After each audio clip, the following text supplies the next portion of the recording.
नमस्कार, D news में आप सभी तमाम दर्शकों का बहुत बहुत स्वागत है। मैं हूं आपके साथ अनामिका। चलिए आगे बढ़ने से पहले एक नजर डालते हैं उन खबरों पर जो बनी हैं आज की सुर्खियां।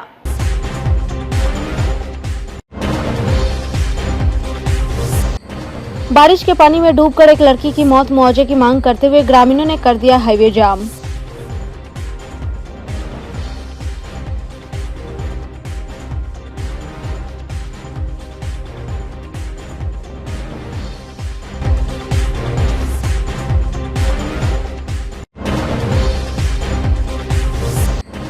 जल जमाव को लेकर निगम कार्यालय मोती झील सहित शहर के स्थानों पर जबरदस्त प्रदर्शन, प्रशासन और जनप्रतिनिधियों को इसके लिए ठहराया जिम्मेवार।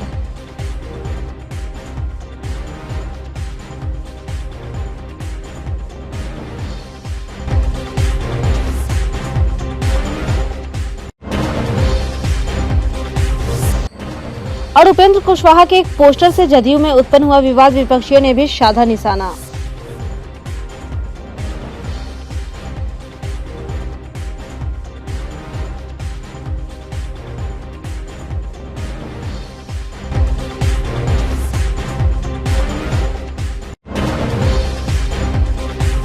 ये थी सुर्खियां और अब खबरें विस्तार से।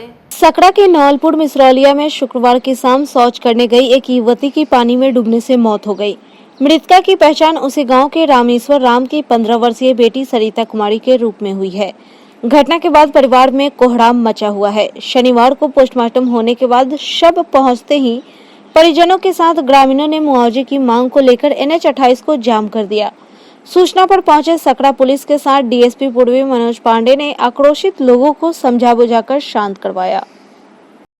पानी में डूब के क्या मामला है, क्या घटना घटी है?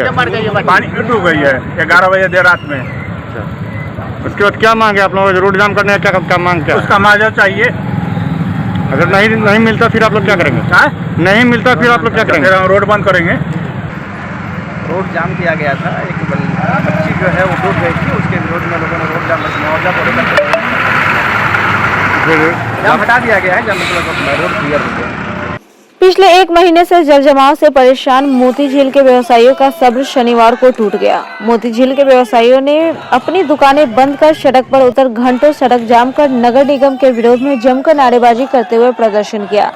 आक्रोशित व्यवसायियों का कहना है कि बारिश की वजह से पिछले कई दिनों से मोती झील तालाब में तब्दील हो गया है, जिस वजह से दुकान में रखे सामान तो खराब हो ही गए हैं, साथ ही ग्राहक भी जल जमाव के कारण आने से कतराने लगे हैं। जल जमाव के कारण दुकान में 1 रुपए की बिक्री नहीं हुई है। निगम को कई बार शिकायत करने के बावजूद भी निगम के द्वारा जल निकासी की कोई व्यवस्था नहीं की जा रही है, जिससे मजबूर होकर सभी व्यवसायियों ने दुकान बंद कर सड़क जाम किया। जब तक जल की निकासी नहीं होगी तब तक सड़क जाम रहेगा।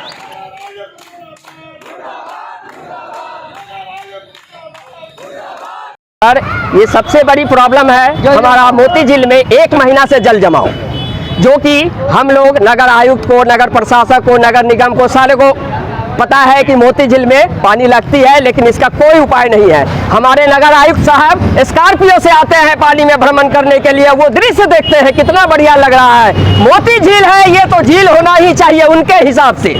और हमारे दुकानदार भाइयों का जो प्रॉब्लम है उनसे उनको कोई मतलब नहीं है। ठीक है, आज हम लोग 1 महीना से इस पानी को झेल रहे हैं। बोहनी बट्टा पर आफत है, दुकानदारी नहीं चल रही है, घर का स्थिति खराब है, लेकिन इन सब से कोई मतलब नहीं है। नगर आयुक्त को अपना कुर्सी चाहिए, नगर क्या बोलते हैं आपके मेयर साहब को कुर्सी चाहिए, उप मेयर साहब को कुर्सी। यहाँ कुर्सी की लड़ाई है, जनता चुली भार में चले जाए, मतलब नहीं है। हमारे चौधरी साहब विधायक बन गए और 6 महीने के अंदर में मुजफ्फरपुर का सूरत वो बदल देंगे। क्या वो 6 महीना 1 महीना के अंदर में मुजफ्फरपुर मोती झील में आए हैं झांकने के लिए, देखने के लिए?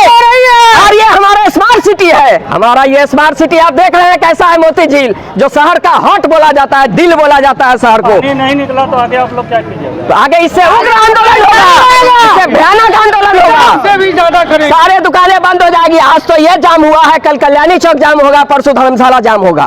बस सबसे बड़ी परेशानी यहाँ का जल जमाव का है। जिसकी वजह से पिछले 1 महीने से जितने भी यहाँ के व्यवसायी हैं उनकी दुकानदारी बिल्कुल ठप हो गई है। और यहाँ जितने भी प्रशासनीय लोग हैं यहाँ पे आते हैं, देखते हैं, लेकिन किसी तरह का कोई भी कार्रवाई, ऐसा नहीं कि मोती झील से टैक्स नहीं जाता है निगम को, सबसे ज़्यादा टैक्स जाता है तो मोती झील से जाता है। उसके बावजूद भी मुजफ्फरपुर के मोती झील में जितने भी व्यवसायी आज जिस परिस्थिति से जूझ रहे हैं वो कोई भी यहाँ पर अधिकारी देखने नहीं आते हैं। हम लोग का अनुरोध है कि प्रशासन तक ये बात जाए, नगर निगम तक बात जाए, जिससे मोती झील का सुधार हो सके, ऐसी स्थिति दोबारा न हो। जिले में इन दिनों लगातार हो रही रुक-रुक कर बारिश से शहरी इलाकों में भीषण जल जमाव से बाढ़ जैसे हालात बन गए हैं। वहीं जल निकासी को लेकर प्रशासन और नगर निगम के साथ साथ जनप्रतिनिधि भी बेबस नजर आ रहे हैं। कई इलाकों में घरों के अंदर पानी है तो कहीं सड़कें झील में तब्दील हो गई है। वहीं आज मुजफ्फरपुर नगर निगम क्षेत्र के वार्ड 41 और 42 के लोगों ने आक्रोशित होकर चतुर्भुज स्थान से कालीबाड़ी रोड को बांस बल्ला लगाकर जाम कर दिया और टायर जलाकर जनप्रतिनिधि, नगर विधायक व नगर निगम के खिलाफ जमकर नारेबाजी की। आक्रोशितों ने तकरीबन 3 घंटे तक सड़क को जाम रखा और मौके पर नगर आयुक्त को बुलाने की मांग पर अड़े रहे। हालांकि मौके पर पहुंचे सिटी मैनेजर के आश्वासन पर आक्रोशित लोगों का गुस्सा ठंडा हुआ और सड़क जाम खत्म किया गया।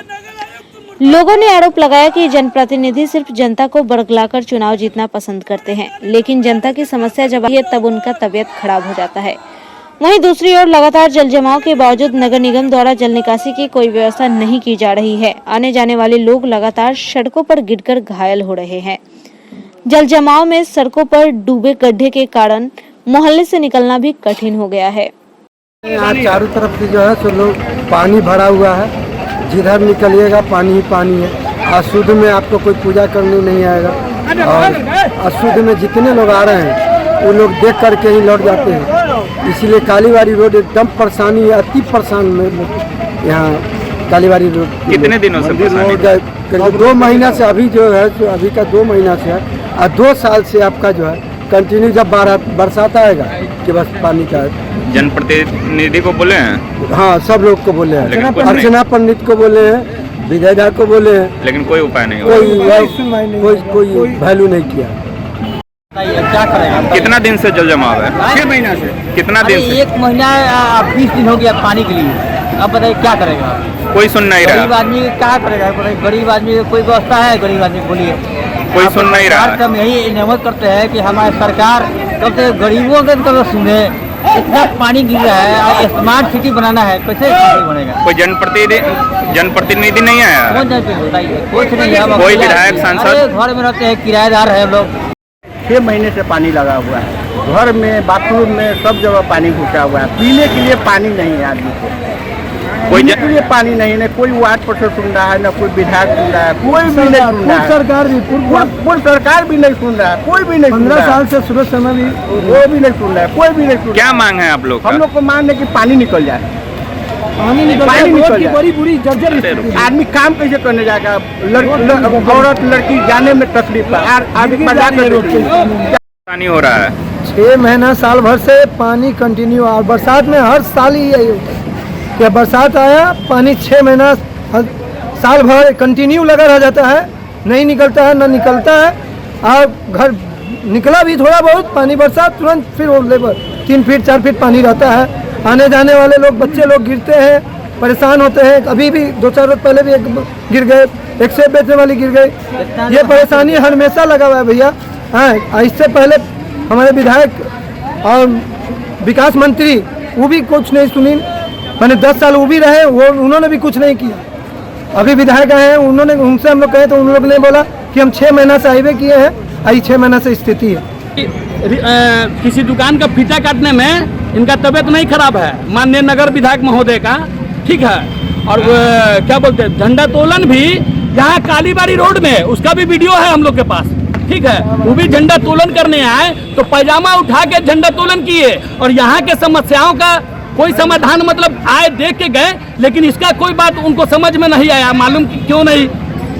ये पिछले 10 वर्षों का सजा दे रहे हैं। यहाँ के लोग का वोट लेके यहाँ के लोग को क्या सुविधा के नाम पे आज तक दिए हैं, और यहाँ का लोग एक मुश्त उनको वोट देता है। पिछले विधानसभा चुनाव में तो हम यहाँ थे भी नहीं और ना हम किसी भाई को बोलने गए कि आप किसको वोट दीजिएगा।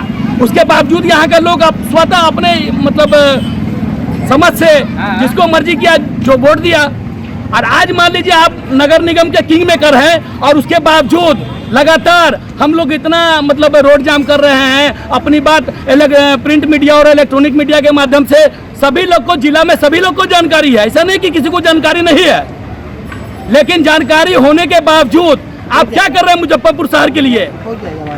भैया देख लीजिए, देख लीजिए आप क्या कर रहे हैं मुजफ्फरपुर शहर के लिए, ये तो बताना पड़ेगा ना।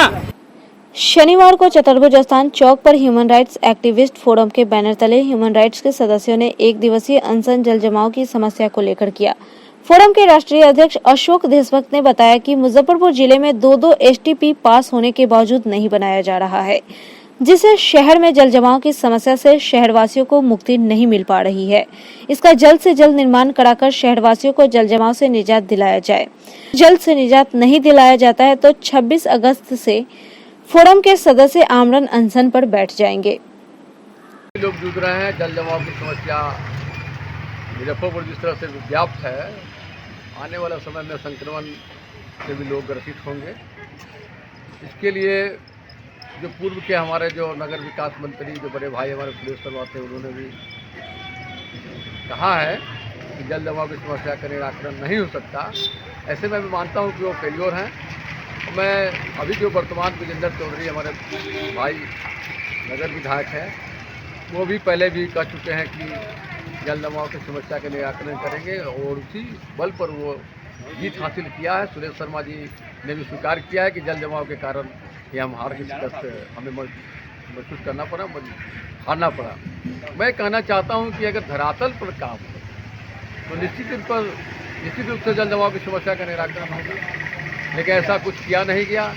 जो भी जनप्रतिनिधि हैं, चाहे वार्ड पार्षद हो, नगर विधायक महोदय हो, वे सभी लोग निष्क्रिय हैं, बिल्कुल निष्क्रिय है, कोई काम के नहीं है। जीत जाने से, एक तगमा मिल जाने से पार्षद का या विधायक के तगमा मिल जाने से कुछ नहीं होता। आपको कार्यादेश देने के पहले सारी समीक्षा करनी पड़ेगी, शहर की भौगोलिक स्थिति की जानकारी लेनी पड़ेगी, तभी जाकर इस जल जमाव की समस्या का निराकरण कर सकते हैं। मुजफ्फरपुर शहर में लगे जल जमाव के निदान और हटाए गए फुटपाथी दुकानदारों को पुनः दूसरे जगह दुकान बनाकर देने सहित 19 सूत्री मांगों को लेकर शनिवार को भारतीय कम्युनिस्ट पार्टी कार्यकर्ताओं ने शहीद खुदीराम बोस स्मारक स्थल से जुलूस निकालकर शहर के विभिन्न चौक चौराहे से होते हुए नगर निगम कार्यालय पहुंचकर निगम कार्यालय का घेराव करते हुए एक दिवसीय सामूहिक उपवास पर बैठ गए। संघ के नेताओं का कहना है कि हर साल बरसात के मौसम में पूरा शहर जलमग्न हो जाता है। बरसात का पानी कई दिनों तक सड़कों पर रहते हैं, जिससे शहर के प्रमुख बाजारों के दुकानदारों और आम जनता को काफी परेशानियों का सामना करना पड़ रहा है। शहर में जल जमाव की निकासी की व्यवस्था और स्टेशन रोड स्थित हटाए गए दुकानदारों को दूसरी जगह स्थापित किया जाए सहित 19 सूत्री मांगों को जल्द से जल्द पूरा किया जाए, नहीं तो चरणबद्ध आंदोलन किया जाएगा। मुजफ्फरपुर नगर निगम पर आज सामूहिक उपवास किया जा रहा है। यह सामूहिक उपवास मुजफ्फरपुर शहर में जल जमाव के कारण जो नारकीय स्थिति उत्पन्न हो गई है, मुजफ्फरपुर की तमाम सड़कें जलमग्न है, जल प्रलय की स्थिति बन गई है और नगर निगम प्रशासन केवल टैक्स लेने के अलावा जनता की सुविधाओं को मुहैया करने में बिल्कुल नकारा साबित हुई है। इसी के खिलाफ भारतीय कम्युनिस्ट पार्टी चरणवार आंदोलन का फैसला ली है और अपने आंदोलन के पहले चरण में आज नगर निगम कार्यालय के सामने सामूहिक उपवास किया जा रहा है और फिर हम नगर आयुक्त से मिलकर एक ज्ञापन दिए हैं, 13 सूत्री मांग पत्र दिए हैं। जल जमाव से शहर को निजात दिलाने के लिए ड्रेनेज सिस्टम दुरुस्त किया जाए, ट्रैफिक व्यवस्था को दुरुस्त करने के लिए पार्किंग की व्यवस्था हो, फुटपाथ दुकानदारों को जो उजाड़ने पर सरकार और प्रशासन बल प्रयोग करती है, फुटपाथ दुकानदारों को उजाड़ना बंद करें, उसका वैकल्पिक व्यवस्था करें, तभी उसको दुकान को हटाया जाए। यही मांगों के सवाल को लेकर आज नगर निगम कार्यालय पर सामूहिक उपवास किया जा रहा है और हम आगे के दिनों में और भी अपनी लड़ाई को तेज करेंगे।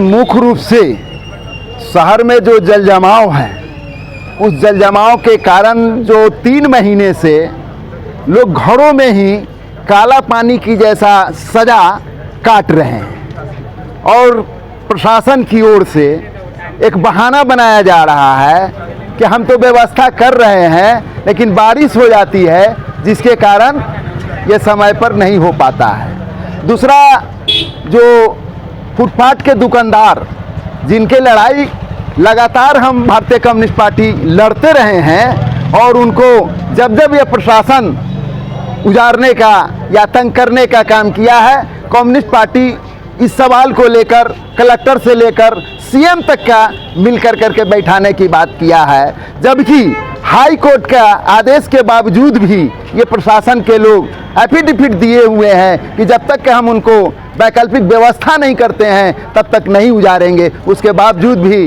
बार बार उजाड़ा जाता है। इसके सवाल को लेकर करके नगर आयुक्त को बताने का काम किया है। 13 सूत्री मांगों का ज्ञापन दे करके एक एक बिंदु पर बहस करके उनको बताया है कि अगर इस इशू पर आपके प्रशासन, आपके नगर निगम अगर नहीं समय पर चेता तो हम इससे भी बड़ा तेज आंदोलन करेंगे, ऐसी नौबत पैदा कर देंगे कि आपको ऑफिस नहीं आने देंगे, आपको घर से निकलने नहीं देंगे। नेपाल के तराई क्षेत्रों में रुक रुक कर हो रही बारिश से एक बार फिर मुजफ्फरपुर में बाढ़ का संकट गहरा गया है। उत्तर बिहार में नदियों के घटते जलस्तर में एक बार फिर से वृद्धि होने लगी है। मुजफ्फरपुर में बाढ़ का खतरा बरकरार है। मुजफ्फरपुर में नदियों के जलस्तर में वृद्धि का सिलसिला जारी है। शनिवार को मुजफ्फरपुर के निचले इलाके में नदी का पानी फैलने का क्रम जारी रहा। सिकंदरपुर के इलाके के आसपास के कई घरों में पानी घुस गया है। बूढ़ी गंडक का जलस्तर खतरे के निशान से सिकंदरपुर काफी नीचे बहने के बावजूद कई घरों में पानी घुस गया है। जिलाधिकारी प्रणव कुमार ने बताया कि नदियों के जलस्तर पर प्रशासन नजर बनाई हुई है। अभी फिलहाल किसी प्रकार का कोई खतरा नहीं है। कितना परेशानी है? बहुत परेशानी है। कितना पानी महल क्या है? बहुत डाक। कहाँ से आ रहे हैं? कटरा से जा रहे, गया से और कहाँ जा रहे हैं? जा रहा है और आई वो पूरा डूबा हुआ है। पूरा डूबा हुआ, कोई साधन नहीं चलने के लिए। कोई अधिकारी देख रहा है कि नहीं? कोई नहीं देख रहा। कितनी परेशानी में है? बहुत परेशानी में है। 2 किलोमीटर से उसका ही उतारा कंधा पर ला रहा है। ओहो। हाँ, बिल्कुल सही है। बारिश लगातार हो रही है और जो औसत बारिश होनी चाहिए उससे कहीं ज़्यादा बारिश इस महीने भी अब तक हो चुकी है और नदियों के जलस्तर में वृद्धि हुई है, परंतु अभी भी कोई भी नदी इस ज़िले में खतरे के निशान से ऊपर नहीं बह रही है। लेकिन स्थिति पर हम लोग लगातार नज़र बनाए हुए हैं और सभी अंचलाधिकारी को हम लोगों ने सतर्क कर दिया है। उन लोगों के द्वारा लगातार निरीक्षण किया जा रहा है और नज़र बनाकर रखा जा रहा है। कहीं भी आवश्यकता हो तो उसके लिए हम लोगों ने सभी बाढ़ प्रमंडल के कार्यपालक अभियंताओं को भी निर्देशित किया है कि लगातार भवनशील रह करके स्थिति पर नियंत्रण बनाए रखें और बांध को बिल्कुल इंटैक्ट बनाए रखें। हाँ, निश्चित रूप से जो लगातार बारिश हुई है उसके चलते कुछ क्षेत्रों में जल जमाव हुआ है, जिसको निकालने की भी कार्रवाई की जा रही है और हम लोग उम्मीद करते हैं कि बारिश यदि थोड़ी थमती है तो ये पूरा जो वाटर लॉगिंग हुई है वो तुरंत समाप्त हो जाएगा। बड़ी नदियों के जलस्तर में तो काफ़ी कमी हो रही है, लेकिन जो छोटी छोटी नदियां हैं, खासकर कदाने और नून नदी, उसके जलस्तर में इजाफा हो रहा है। कई नए इलाकों में पानी प्रवेश कर रहा है। जी, कुछ क्षेत्रों में छोटी छोटी नदियों के जो बेड है उसमें पानी आया है, जो कि अंततः फिर बड़ी नदियों में मिल जाता है। तो अभी ऐसी कोई स्थिति नहीं है। जहाँ जिन पंचायतों, कुछ एक पंचायतों में आने की बात हुई है तो वहाँ पर हम लोग जो भी आवश्यक कार्रवाई है, राहत के कार्य हैं, वो निश्चित रूप से हम लोग करा रहे हैं। सभी जातियों की जातिगत जनगणना कराने, जिले को जलजमाव से मुक्त कराने सहित 3 सूत्री मांगों को लेकर शनिवार को निषाद संघर्ष मोर्चा मुजफ्फरपुर के तत्वावधान में समरणालय परिषद स्थित धरना स्थल पर विशाल धरना आयोजित किया गया। धरना में शामिल निषाद समाज के लोगों ने कहा कि जातीय जनगणना पूरे देश में कराने की मांग को लेकर आज धरना पर बैठे हैं। जातीय जनगणना आम आवाम के हित में बहुत जरूरी है। मौके पर मोर्चा के अध्यक्ष महावीर सहनी, रंजीत सहनी सहित सैकड़ों लोग मौजूद रहे। हमारा 2-3 मांग है, उसी संदर्भ में धरना दे रहे हैं। प्रथम मांग है कि हमारा जितने भी निषाद समाज है वह कैयक खुरी में बटे हुए हैं। बहुत सा उपजाति है, सारे उपजाति को ख़त्म करके एक निषाद जाति में किया जाए और जाति जनगणना हिंदुस्तान में 1931 में अंग्रेज के समय में जनगणना हुआ, उसके बाद फिर दोबारा जनगणना हुआ नहीं। उससे हम लोगों को बहुत ही नुकसान है। हम लोग सरकार से आग्रह कर रहे हैं कि हिंदुस्तान में सभी जाति को जाति जनगणना हो। तीसरा मांग है कि जिला पूरे बाढ़ से और वर्षा से प्रभावित है, पूरे जिले को बाढ़ग्रस्त घोषित किया जाए। देखिए, यह धरना निषाद संघर्ष मोर्चा के बैनर तले यह धरना हो रहा है। हम लोगों को दो मांग हैं। एक है कि पूरे देश में जातिगत जनगणना होना चाहिए। दूसरा है कि निषाद लगभग 13 कुड़ियों में बटा हुआ है, उसको एक जगह समेकित करके निषाद जात से उसको सूचीबद्ध किया जाए, यह हमारा मांग है। तीसरा मांग है कि मुजफ्फरपुर पूरे ज़िले को 16 प्रखंड को बाढ़ग्रस्त घोषित करते हुए उसका जो लाभ है लोगों को दिया जाए। इन मुद्दों पर हम लोग आज एक दिवसीय धरना दे रहे हैं और इस धरना के माध्यम से हम इन तीनों मांगों को मनवाने के लिए अपनी बात को रख रहे हैं। लेकिन यदि सरकार हमारी इस लड़ाई को देख करके अगर नहीं मानती है तो हम आगे फिर रणनीति बनाएंगे। आज निषाद संघर्ष मोर्चा के नेतृत्व में जातीय जनगणना को लेकर हम लोग एक दिवसीय धरना पर बैठे हैं। इसमें केंद्र सरकार से निषाद संघर्ष मोर्चा ये मांग करती है कि बिहार में सभी जातियों को जातीय जनगणना होनी चाहिए। साथ में निषाद को जो 13 कुड़ियों में जो अलग अलग जातियों में बांटने का काम किया गया है, इसको एक जितने भी उपजाति हैं सभी को एक निषाद जाति को सूचीबद्ध उसमें जोड़ने का काम किया जाए। और तीसरा जो है, जो मैं जिला समाहर्ता से कहना चाहता हूं कि पूरे मुजफ्फरपुर ज़िला का बाढ़ सर्वे कराया जाए और बाढ़ सर्वे कराकर लगभग सभी प्रखंडों में बाढ़ से ग्रसित है लोग, उसको पूरे ज़िला को बाढ़ ग्रसित घोषित करके और किसानों को, गरीब गुरुआ को, सभी को इसका लाभ मिलना चाहिए। जदयू के वरिष्ठ नेता उपेंद्र कुशवाहा इन दिनों बिहार यात्रा पर है। इसी क्रम में विभिन्न जिलों में उनके स्वागत के लिए पोस्टर बैनर को लगाया जा रहा है। मुजफ्फरपुर समाहरणालय परिसर में पोस्टर लगाया गया है जिसमें उपेंद्र कुशवाहा को भावी मुख्यमंत्री बताया गया है। इस पोस्टर में कई नेता हैं। इस पोस्टर में निवेदक अखिल भारतीय सम्राट अशोक समता परिषद मुजफ्फरपुर लिखा हुआ है, जिसको लेकर कई सवाल खड़े होने शुरू हो चुके हैं। वहीं इसको लेकर जदयू के जिलाध्यक्ष मनोज कुमार ने कहा कि यह पोस्टर पार्टी को बदनाम करने के लिए लगाया गया है। इसको लेकर उन्होंने इसकी जानकारी उपेंद्र कुशवाहा को दी है और कार्रवाई की भी मांग की है। वहीं प्रदेश सचिव रंजीत सहनी और युवा प्रवक्ता कुंदन सांडिल्य ने कहा कि मुख्यमंत्री का अभी कोई वैकेंसी खाली नहीं है।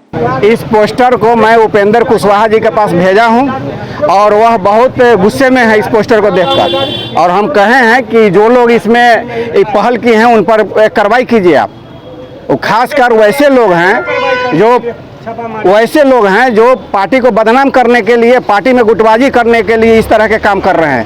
पार्टी को एक करने के लिए, पार्टी को मजबूत करने के लिए ये लोग काम नहीं कर रहे हैं। पूर्व मंत्री का भी फोटो लगा हुआ है, वो गलती से लग गया है, वो उनके मर्जी से नहीं लगा है। कुछ फोटो इसमें बिना मर्जी के लगा है, जिसको मन हुआ है वो लगा दिया है। जिनका पोस्टर है, जो लगाए हैं पोस्टर, मंत्री जी भी उनसे सवाल करेंगे कि मेरा पोस्टर क्यों लगाए हैं आप। समाहरणालय परिसर में लगाया गया, ये गलत है, बिल्कुल गलत है। कार्रवाई निश्चित रूप से कार्रवाई होगा। जो भी पार्टी के पदाधिकारी इसमें हैं उन पर कार्रवाई होगी। लेकिन पार्टी में गुटबाजी की बात आई थी, ये गुटबाजी अब जग जाहिर हो गई है। गुटबाजी नहीं है, जो लोग, कुछ लोगों को तो गलत से इसमें लगा दिया गया है, गलती से। जैसे मेरा भी पोस्टर हो सकता था कि मेरा भी फोटो कोई लगा देता। आम जगहों पर तो रहे कोई बात नहीं, लेकिन समाहरणालय में ये गलत है। इसको हम कहीं से मानते नहीं, और उपेंद्र जी भी स्वीकार करते हैं कि हम पार्टी के मजबूत करने के लिए हैं, न कि इस तरह के बयानबाजी। ये लोग बयान पहले उपेंद्र कुशवाहा जी ने मुख्यमंत्री को पीएम मटेरियल घोषित किया था, अब वो खुद सीएम मटेरियल घोषित हो रहे हैं। वो नहीं कर रहे हैं, उनके कुछ लोग जो उनको नुकसान करने वाले लोग हैं वो लोग कर रहे हैं। उपेंद्र जी को भला करने वाले लोग नहीं कर रहे हैं। और खासकर कुछ लोग हैं जो कि कुशवाहा जाति को बदनाम करने के लिए भी लगे हुए हैं, ताकि दूसरे जाति के नज़र में वो खलनायक के रूप में हो जाए कुशवाहा, इसलिए भी लगे हुए हैं। तो देखे नहीं है, लेकिन इस तरह का बैनर पोस्टर से लोग को परहेज करना चाहिए। अभी तो मुख्यमंत्री जी नीतीश कुमार जी हैं, तो भावी क्या होता है। ये सब गलत है। और जो भी ये कौन अखिल सम्राट संघ के तरफ से लगा है, भारतीय कोई सम्राट संघ चलता है, तो उनके जो भी लोग हैं, अब किसके कंसेप्ट से लगा है इसका तो जवाब उसमें वरिष्ठ लोग देखते हैं, ऊपर में है हमारे पूर्व मंत्री मनोज जी हैं, विनोद जी हैं, जो भी पार्टी के लोग हैं उन लोग से पूछा जाए कि आखिर किस हैसियत से उस बैनर में अपना फ़ोटो देने का काम किए, सहमति देने का काम किए हैं। ये सरासर गलत है। पार्टी में कहीं ना कहीं गुटबाजी देखने को कोई गुटबाजी नहीं है। हमारे माननीय मुख्यमंत्री नीतीश कुमार जी हैं, संसदीय दल के राष्ट्रीय अध्यक्ष उपेंद्र जी हैं, पार्टी के राष्ट्रीय अध्यक्ष ललन जी हैं और पार्टी में केंद्रीय मंत्री आरसीपी बाबू हैं। तो यहाँ गुटबाजी की तो कोई बात होती नहीं है। सारा लोग एक ही आदमी के नेतृत्व में चल रहा है, माननीय नीतीश कुमार जी के नेतृत्व में। और ये बैनर पोस्टर पर कुछ फेसबुकिया लोग का काम है कि इन्ने उन्ने से फोटो लोग को, नेता लोग को निकाल के अपना मन से लगा देना, इसमें हम देखिए, एक बात स्पष्ट है कि बिहार में जब तक नीतीश कुमार है मुख्यमंत्री की वैकेंसी खाली नहीं है। जब तक वो जीवित हैं बिहार का विकास निरंतर होता रहा है। पिछले कई दशकों से आप देखेंगे कि बिहार में कितनी तेज गति से विकास की संभावनाएं बढ़ती जा रही हैं। सभी धर्म, सभी जाति, सभी मजहब को लेकर के विकास बढ़ रहा है और ये पोस्टर अपने अपने इच्छा शक्तियों पे हैं, इस पे किसी पार्टी का लोगो नहीं है, इसलिए हम कोई उचित बात नहीं बताएंगे। सबकी अभिलाषा होती है अपनी अपनी कि अपने आने वाले नेताओं को अपने उच्च पद पे देखें, तो हम इस पे कोई टिक्का टिप्पणी नहीं करेंगे बस। लेकिन एक बात स्पष्ट कर देंगे कि बिहार में मुख्यमंत्री की वैकेंसी खाली नहीं है जब तक माननीय मुख्यमंत्री नीतीश कुमार बिहार में उपलब्ध हैं। जितने भी लोग इस पोस्टर में शामिल हैं रालोसपा के बड़े लोग हैं और कहीं ना कहीं मुख्यमंत्री के साथ रहकर मुख्यमंत्री के खिलाफ ये एक बगावत का मैसेज भी है। देखिए, ये राजनीतिक दल का बैनर नहीं है, तो हम इस पे किसी भी बात की कोई जानकारी नहीं दे सकते हैं। सभी दलों में से अपने अपने लोग होंगे, तो स्पष्ट है। सिर्फ एक ही बात हम कहेंगे कि कुछ भी लिख ले, बिहार में मुख्यमंत्री की कुर्सी खाली नहीं है। बिहार में सिर्फ एक मुख्यमंत्री है, माननीय मुख्यमंत्री श्री नीतीश कुमार। वहीं राजद ने इसको लेकर निशाना साधा है। राजद विधायक मुन्ना यादव ने कहा कि जिसको अपने घर को बचाने की औकात नहीं है वो क्या बिहार पर राज करेगा। इनका सपना कभी पूरा नहीं होने वाला है। आने वाला समय तेजस्वी यादव का है। गौरतलब है कि बीते दिनों उपेंद्र कुशवाहा ने मुख्यमंत्री नीतीश कुमार को पीएम मटेरियल बताया था, जिस पर कई विवाद भी खड़े हुए थे। लेकिन अब इस पोस्टर के लगने से कई विवाद खड़े होने लाजमी है। उपेंद्र कुशवाहा को कल आरसीपी सिंह को भावी मुख्यमंत्री कह दे, इससे कोई फर्क पड़ता है क्या? उपेंद्र कुशवाहा अपना घर नहीं बचा पाया। आपको मालूम है ना कि रालोसपा बनाया था, क्या हुआ रालोसपा का? जिसको अपने घर को बचाने का औकात नहीं, वो बिहार का राज चलाएगा। ये तो मुंह भर के गिर गया नीतीश कुमार के यहाँ, नीतीश कुमार के छत्र छाया में है। ये उपेंद्र कुशवाहा का सपना कभी पूरा नहीं होने वाला है। आने वाला समय तेजस्वी यादव का है और बिहार की जनता ने उस पर मुहर लगा दिया है। भले ही प्रशासनिक तौर पर उसको दबा दिया हो, लेकिन बिहार की जनता तेजस्वी यादव को मुख्यमंत्री मानती है। आज नहीं तो कल तेजस्वी यादव मुख्यमंत्री होंगे। गुटबाजी की भी बात आ रही है। क्या पार्टी में गुटबाजी की बात? कोई गुटबाजी नहीं है जेडीयू में। तो ललन सिंह के क्या देख रहे हैं? ललन सिंह अध्यक्ष बने तो वो ताकत देखा है, आरसीपी सिंह आए तो वो नगारा बजवाए, तो वो लोग नगारा बजाता है, बजाते न रहे। ये तेजस्वी यादव का आना तय है। वो आज आवे, 6 महीना के बाद आवे या साल भर के बाद आवे, बिहार का अगला भविष्य तेजस्वी यादव। शहरी क्षेत्र में 24 जुलाई से शुरू हुआ विशेष टीकाकरण अभियान शनिवार को पूरा हो गया। जिलाधिकारी प्रणव कुमार ने बताया कि अभियान के अंतिम दिन मिलाकर 98% टीकाकरण शहरी क्षेत्र में हो गया है। शहरी क्षेत्र में अभियान के अंतिम दिन 13,054 लोगों को टीका दिया गया, जबकि लक्ष्य 12,050 था। उन्होंने बताया कि वार्डों में रविवार से टीका का अभियान नहीं चलाया जाएगा, नियमित टीकाकरण चलता रहेगा। जिले में अब 4,000 डोज कोविशील्ड और 7,000 डोज कोवैक्सीन के बचे हैं। शनिवार को जिले में 22,500 लाभुकों को टीका दिया गया, जबकि लक्ष्य 21,800 था। और टीके को लेकर के हम लोगों ने जो एक तो सबसे पहले मुरौल प्रखंड को पूरी तरह से टीकाकृत किया। इसके बाद हम लोगों ने यह लक्ष्य रखा कि जितने भी हमारे शहरी क्षेत्र हैं, क्योंकि हम लोगों ने देखा था कि शहरी क्षेत्र ही सबसे ज़्यादा प्रभावित होने वाले एरिया हैं, तो सभी शहरी क्षेत्र के लोगों को हम लोगों ने टीकाकरण करने का लक्ष्य रखा। और इस परिप्रेक्ष्य में मुजफ्फरपुर शहर को, जो नगर निगम का क्षेत्र है, उसके सभी लोगों को जो एलिजिबल थे 100% टीकाकरण फर्स्ट डोज हम लोगों ने कर दिया। अब काफ़ी हम लोगों ने बड़ी संख्या में किया, करीब 15 लाख से ऊपर हम लोग टीका कर चुके हैं। अब हम लोग सेकेंड डोज पर भी विशेष ध्यान दे रहे हैं और हम लोगों को ये लग रहा है कि सेकेंड डोज के लिए भी स्पेशल कैंप चलाए जाने चाहिए। तो विशिष्ट तिथि निर्धारित करके सेकेंड डोज स्पेसिफिक डेट भी हम लोग निर्धारित करेंगे ताकि सेकेंड डोज लेने में लोगों को दिक्कत न हो। और इसके अतिरिक्त जो अभी भी प्रथम डोज से लोग जो बचे हुए हैं उन पर भी हम लोगों का फोकस रहेगा। हम लोग चाहते हैं कि अपने ज़िला को प्रायोरिटी के आधार पर टीकाकृत करें ताकि आने वाली कोई भी यदि संक्रमण की बात हो तो हमारा जिला मुकाबला करने में सबसे आगे रहे। प्रोफेसर डॉक्टर रंगीला सिन्हा के पति डॉक्टर जेपी सिंह पूर्व गवर्नर रोटेटरी इंटरनेशनल का विगत 17 मई को निधन हो गया था, जिसके स्मृति में शनिवार को PDG Rotarian doctor JP Singh memorial trust का स्थापना किया गया है। कार्यक्रम का उद्घाटन प्रोफेसर डॉक्टर रंगीला सिन्हा सहित उपस्थित मुख्य अतिथियों ने दीप प्रज्वलित कर किया। डॉक्टर रंगीला सिन्हा ने कहा कि इस ट्रस्ट के माध्यम से विभिन्न प्रकार के सामाजिक कल्याण का कार्य किया जाएगा। समाज में समय और स्थिति के अवस्था के अनुसार कोई जरूरी मुद्दा है या मुद्दों पर उस वर्ष का कार्यक्रम निश्चित किया जाएगा। साथ ही स्वास्थ्य और वातावरण के विभिन्न पहलुओं पर आधारित जरूरतों एवं उसकी उपयोगिता के विषय में लोगों में जागरूकता लाना हमारा प्रथम लक्ष्य रहेगा। उद्देश्य यही है कि हमने एक्चुअली ये हमारे हस्बैंड की स्मृति में, जिनका स्वर्गवास 17 मई को हो गया, उनकी स्मृति में मैंने एक PDG Rotarian doctor JP Singh memorial trust का स्थापना किया है। उसका आज उद्घाटन समारोह है और इस ट्रस्ट को बनाने का आइडिया था कि हम समाज में, मुजफ्फरपुर में, इसके अगल बगल के जगह में एक सामाजिक कार्यक्रम करना चाहते हैं। हम अभी तक करते आ रहे हैं, हम 60 वर्ष से यहाँ पर प्रैक्टिस कर रहे हैं, तो हम करते आ रहे थे। लेकिन अभी जब हमारे हस्बैंड का स्वर्गवास हो गया है तो उस समय हम एक और प्लेटफॉर्म बना दिए हैं जहाँ से कि रेगुलर उसका जो ट्रस्ट है उसका इनकम आएगा और ये ईयर मार्क रहेगा कि ये हमेशा इसी में यूज होगा।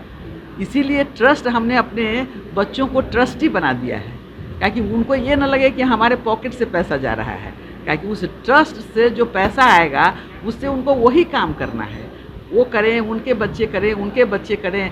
इसीलिए हमने ये ट्रस्ट का स्थापना किया है और इस ट्रस्ट का यही लक्ष्य है कि विभिन्न पहलुओं पर जहाँ भी स्वास्थ्य से रिलेटेड, वातावरण से रिलेटेड, समाज की कुरीतियों से रिलेटेड जो भी मिले, मौका मिले, उस पर वो अपना उसके बेनिफिट के लिए वो काम कर सकते हैं। अभी हमने इस बार अपना लक्ष्य रखा है कि एक बार यूज करने वाले प्लास्टिक जो है उस प्लास्टिक के बदला बायोडिग्रेडेबल सब्सटेंस, जैसे देखिए मैंने झोला बनाया है, लाओ ना झोला दिखाओ, डिफरेंट काइंड का झोला बनाया है, साइज का झोला बनाया है, जो कि हम इसमें सब्जी बेचने वाले, तरकारी बेचने वाले लोगों को मुफ्त अभी दे रहे हैं। शनिवार को राजद के द्वारा जुड़न छपरा स्थित निजी होटल के सभागार में दिवंगत नेता पूर्व मंत्री रामविचार राय के श्रद्धांजलि सभा का आयोजन किया गया, जिसमें जिलाध्यक्ष रमेश गुप्ता, गायघाट विधायक निरंजन राय, मीनापुर विधायक मुन्ना यादव, काटी विधायक इसराइल मंसूरी सहित उपस्थित राजद नेताओं ने उनके चित्र पर पुष्प चढ़ाकर श्रद्धासुमन अर्पित किया। जिलाध्यक्ष रमेश गुप्ता ने कहा कि पूर्व मंत्री रामविचार बाबू के निधन पार्टी के लिए अपूरणीय क्षति है। पूर्व मंत्री स्वर्गीय रामविचार राय जी की श्रद्धांजलि सभा का आयोजन है, जिसमें सभी राष्ट्रीय जनता दल के सम्मानित विधायक और सभी कार्यकर्तागण मौजूद होकर उनके विचारों पर चलने के लिए और जो उन्होंने जिस तरह से संघर्ष करके और बिहार के सत्ता में काबिज होने का काम किया था, उनके बताए हुए रास्ते पर चल करके हम सभी राष्ट्रीय जनता दल के एक साथी के कार्यकर्ता अपने जीवन को सफल बनाएंगे। इस बार कोरोना ने हमारे दो गार्जियन को छीना है, एक स्वर्गीय रघुवंश बाबू और दूसरा रामविचार बाबू। ये मुजफ्फरपुर जिला ही नहीं, उत्तर बिहार के मजबूत स्तंभ थे पार्टी के और शुरू से ही मैं तो इनको 88 से जानता हूँ। 90 में जीते चुनाव, ही किस परिस्थिति में चुनाव जीते थे, उस समय भी हम लोग हिंद केसरी यादव के काउंटिंग में थे। क्या परिस्थितियां बीती थी उस समय हम देखे हुए हैं। तो एक साधारण परिवार से निकल करके और मंत्री पद तक सुशोभित करना और कभी अपने ऊपर दाग नहीं लगने दिए, इस महान योद्धा को हम लोग श्रद्धासुमन अर्पित करते हैं। आज स्वर्गीय रामविचार बाबू जो बिहार सरकार के मंत्री थे, 1990 से साहेबगंज विधानसभा के प्रतिनिधित्व करते थे और लालू यादव जी के बहुत ही करीब और जिला पार्टी के गार्जियन, उनका कोरोना महामारी से देहांत हो गया था 12 मई को। आज उन्हीं की श्रद्धांजलि सभा हम लोगों ने जिला पार्टी की तरफ से मनाने का काम किया है और उनके विचार, उनके व्यवहार और वर्करों के लिए, जनता के लिए या समाज के लिए जो वो सोचते थे, उसी पर प्रकाश डालने के लिए और उनको फिर से याद करने के लिए आज तमाम लोगों को यहाँ जुटाए हैं और जिला पार्टी के द्वारा उनको सच्ची श्रद्धांजलि हम लोग दे रहे हैं। शनिवार को रक्षाबंधन के पूर्व संध्या पर हिंदू रक्षा सेना मुजफ्फरपुर निकाय के द्वारा वृक्ष रक्षा सूत्र दिवस का आयोजन किया गया, जिसमें सेना के सदस्यों ने वृक्षों को रक्षा सूत्र बांधकर वृक्ष की रक्षा एवं पर्यावरण की रक्षा का संकल्प लिया। हिंदू रक्षा सेना के संयोजक सह भाजपा नेता राकेश पटेल ने कहा कि वृक्षों की रक्षा सूत्र बांधने की परंपरा भारत में सदियों से चली आ रही है। आदिवासी समाज आज भी अपने पर्व पर वृक्षों को रक्षा सूत्र बांधते हैं। हिंदू समाज में वृक्षों को देवता की संज्ञा दी गई है और इसकी पूजा की जाती है। मौके पर संजीव झा, रंजन ओझा सहित दर्जनों लोग मौजूद रहे। आज रक्षाबंधन की पूर्व संध्या पर हम लोग ने वृक्ष रक्षा पर्व मनाया है। यहाँ जो हम लोग जो पेड़ पर्यावरण के लिए काम कर रहे हैं, आज इस पेड़ का वृक्ष का 5 साल पूरा हो गया। इसी के उपलक्ष्य में इसकी रक्षा का संकल्प हम युवाओं ने लिया है ताकि इसकी रक्षा हो सके और आने वाला समय में जब ये पर्याप्त मात्रा में ऑक्सीजन देने शुरू करेंगे तब हमारी भी रक्षा ये करेंगे। यही आज पर्यावरण के दृष्टिकोण, पर्यावरण को बचाने के उद्देश्य से आज हम लोग ने रक्षा सूत्र का कार्यक्रम किया है। सभी कार्यकर्ता सभी पेड़ों में रक्षा सूत्र बांधकर उनके रक्षा का संकल्प लिया। आज की खबरों में फिलहाल इतना ही। कल फिर मिलेंगे कुछ नए खबरों के साथ। तब तक के लिए हमारे डे न्यूज़ परिवार को दीजिए इजाजत। नमस्कार।